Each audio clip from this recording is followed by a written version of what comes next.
natin kung paano natin gagawin ang baked na tilapia. Kalimitan po ginagawa nila is inihaw, di po ba? Sa atin ngayon ay i-oven po natin siya, i-bake po natin siya.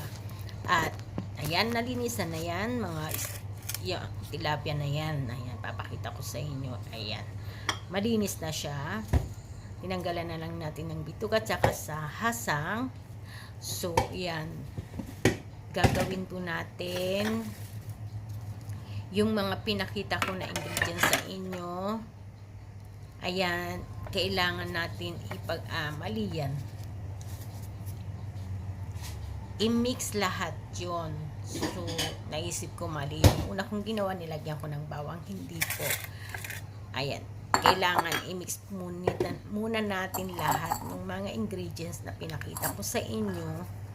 Ayan, i-mix natin yung bawang, yung sibuyas,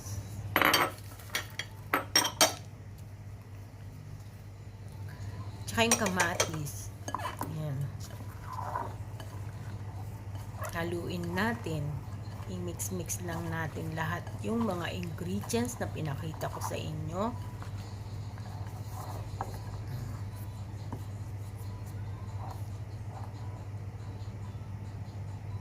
Ayan, nakita nyo na. Ayan po.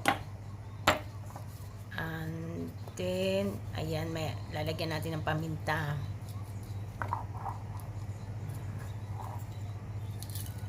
Ayan, paminta.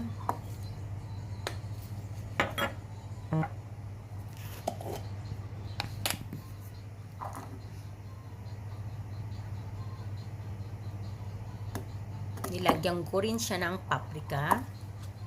Pampasarap din po kasi yun.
Ayan, na-arrange na po natin lahat. Mga gulay, nalagay na natin. Tapos dyan yung pinaghalo-halo nating mga ingredients. Ayan.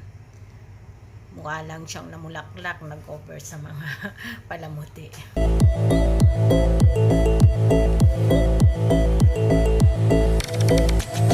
Bali, lalagyan lang din natin siya ng olive oil. Ayan, papatakan natin siya paong paligid, olive oil.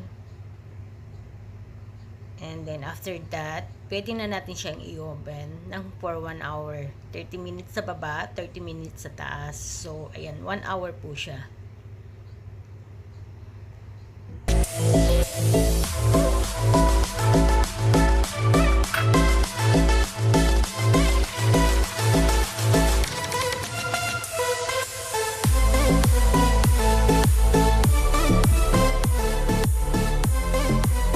Ito na po ang ating finished product na tilapia, baked tilapia. Yan, napakasarap po niyan. Yan, nakita nyo naman. Oh. Tapos pwede pang kainin yung mga gulay. Kasi ako kinakain ko yung mga gulay. Yan, sarap po niyan. So, ayan na po ang ating finished product ng baked tilapia.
Drop it.